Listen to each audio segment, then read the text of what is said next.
ज्या तरुणाला आपल्या पहिल्याच विजयानंतर थेट राज्यमंत्री होण्याची संधी मिळाली तो हा नेता। फक्त 5-6 वर्षात तो शरद पवारांना का कंटाळलाय हा प्रश्न पडला। आता हेच तनपुरे सोमवारी 20 एप्रिलला भाजपात जातील असं सांगितलं जात आहे। आता हा पक्षप्रवेश का आणि कशामुळे होतोय, पक्षप्रवेश खरंच होईल का हे समजून घेणं महत्त्वाचं आहे। नमस्कार, मी अद्वैता आणि आपण पाहत आहात अहिल्या नगर लाईव्ह 24, नगरी राजकारणाचं परफेक्ट अनालिसिस। राहुरी पोटनिवडणुकीचा अर्ज भरण्याच्या शेवटच्या दिवशी राहुरीत मोठी घडामोड झाली। माजी मंत्री राहिलेल्या प्राजक्त तनपुरेंनी अचानक तलवार म्यान करत माघार घेतली। भाजपचे प्रदेशाध्यक्ष रवींद्र चव्हाण आणि पालकमंत्री राधाकृष्ण विखे पाटील यांनी घेतलेली ही भेट आणि स्वतः मुख्यमंत्री देवेंद्र फडणवीसांनी फोनवरून केलेल्या चर्चेनंतर तनपुरेंनी हा निर्णय घेतलाय। तनपुरेंच्या माघारीची 3 कारणे सांगितली गेली। त्यात त्यांच्याशी संबंधित नागपूरच्या कारखान्याची ईडीकडून सुरू असलेली चौकशी, बंद पडलेल्या राहुरी कारखान्याचे पुनरुज्जीवन करण्याचा त्यांना दिलेला शब्द आणि त्यांच्या ताब्यातील राहुरी नगरपालिकेला पुढच्या 5 वर्षात मिळणारा संभाव्य निधी, या कारणांची चर्चा झाली। ही कारणे खरीही असतील, पण त्यांच्या माघारीसाठी त्याहूनही एक मोठं कारण होतं। ते कारण कुणाच्याही लक्षात आलं नाही। राहुरी आणि बारामती या दोन्ही निवडणुका एकत्र होणार होत्या, परंतु या दोन्ही निवडणुकात राष्ट्रवादीच्या शरद पवार गटाची वेगवेगळी धारणा दिसली। बारामतीत पवार यांच्याच कुटुंबातल्या सदस्याला निवडून द्यायचं म्हटल्यावर स्वतः शरद पवार व त्यांचा पक्ष तेथील निवडणुकीतून बाहेर पडला, परंतु राहुरीसाठी मात्र आग्रही राहिला। तनपुरेंना हे पहिल्यांदा समजलं नाही। शरद पवार गट कदाचित राहुरीतून माघार घेईल अशी त्यांची अपेक्षा होती। त्यामुळेच अगदी सुरुवातीपासून प्राजक्त तनपुरे आपण अपक्ष लढणार असं सांगून बसले। त्यांच्या या निर्णयाचे 2 फायदे झाले असते। पहिला फायदा म्हणजे शरद पवार गट निवडणुकीपासून लांब राहिला असता तरी भाजप विरोधी सगळं मतदान तनपुरेंच्या वाट्याला आलं असतं, आणि दुसरा फायदा म्हणजे शरद पवार गटाला नगर जिल्ह्यात जी उतरती कळा लागली आहे त्याचा फटका तनपुरेंना बसला नसता। पण शेवटच्या काही तासात शरद पवार गटाचा दुतोंडीपणा तनपुरेंनी अनुभवला। ज्या युवा नेत्याने पक्ष फुटूनही शरद पवारांना साथ दिली, त्याच नेत्यावर अविश्वास दाखवत शरद पवार गटाने मुंबईतून पक्षाचे 2 AB फॉर्म दिले।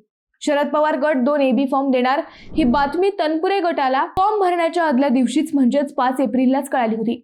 त्यामुळे ते जास्त अस्वस्थ झाले। जर आपल्या नेत्याचाच आपल्यावर विश्वास नसेल तर त्या पक्षात राहून फायदा काय, अशी दोलायमान स्थिती तनपुरेंच्या कार्यकर्त्यांची झाली। तनपुरे अपक्ष लढले असते आणि विजयी झाले असते किंवा पडले असते तरी त्यांचा ओढा शरद पवार गटाकडेच राहिला असता।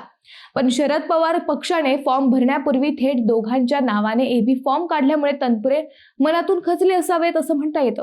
आता हे आम्ही का म्हणतोय तर शनिवारी स्वतः प्राजक्त तनपुरेंनी आपल्या मनातील खंत बोलून दाखवली। एका वृत्तवाहिनीला दिलेल्या मुलाखतीत तनपुरे म्हणाले की माझ्यासोबत पक्षात असणारे 3 जण राष्ट्रवादी अजित पवार पक्षात गेले, तिकडे त्यांना कॅबिनेट मंत्रीपद मिळालं, मात्र आमच्यासारखे निष्ठा ठेवणाऱ्या राजकारण्यांचे राजकारण संपत चालले आहे याचे दुःख होतंय। 2024च्या विधानसभा निवडणुकीत घड्याळ चिन्हावर निवडणूक लढवावी असा प्रस्ताव आला होता, पण मला निष्ठा, तत्व याच्याशी प्रामाणिक राहावं असं वाटलं। पण सध्याचे राजकारण म्हणजे जो तत्वाशी जोडला त्याचं राजकारण संपतंय। उलट जे तत्वाशी तडजोड करतात ते सत्तेत मोठ्या पदावरती जातात अशी स्थिती आहे। तनपुरेंचा शरद पवार व त्यांच्या गटावर राग आहे का हा प्रश्न पुढे आला। जिथं तत्व व निष्ठा पाळली तिथेच अविश्वास दाखवला गेला, असं कदाचित तनपुरेंना म्हणायचं होतं का, हाही प्रश्न विचारला जाऊ लागलाय। आता सोमवारी सायंकाळी मुख्यमंत्री देवेंद्र फडणवीस यांची राहुरीत प्रचार सभा आहे। त्यापूर्वीच प्राजक्त तनपुरे हे कार्यकर्त्यांची चर्चा करून आपला पुढील राजकीय निर्णय जाहीर करणार आहेत।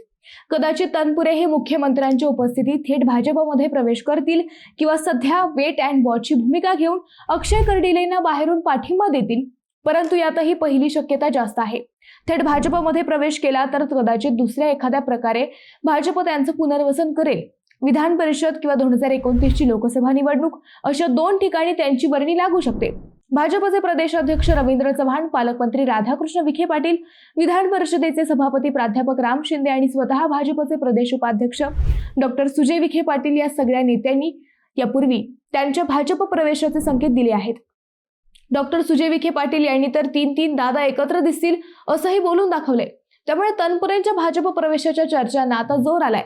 उद्या या चर्चांना नक्कीच पूर्णविराम मिळेल अशा शक्यता व्यक्त केल्या जाऊ लागल्या आहेत। मित्रांनो, प्राजक्त तनपुरे खरंच भाजपमध्ये येतील का? तुम्हाला काय वाटतंय हे आम्हाला कमेंट करून नक्की कळवा। शिवाय व्हिडिओ आवडला असेल तर चॅनलला सबस्क्राईब करून व्हिडिओला लाईक करायला विसरू नका। पुन्हा भेटू नव्या विषयावर, तोपर्यंत धन्यवाद।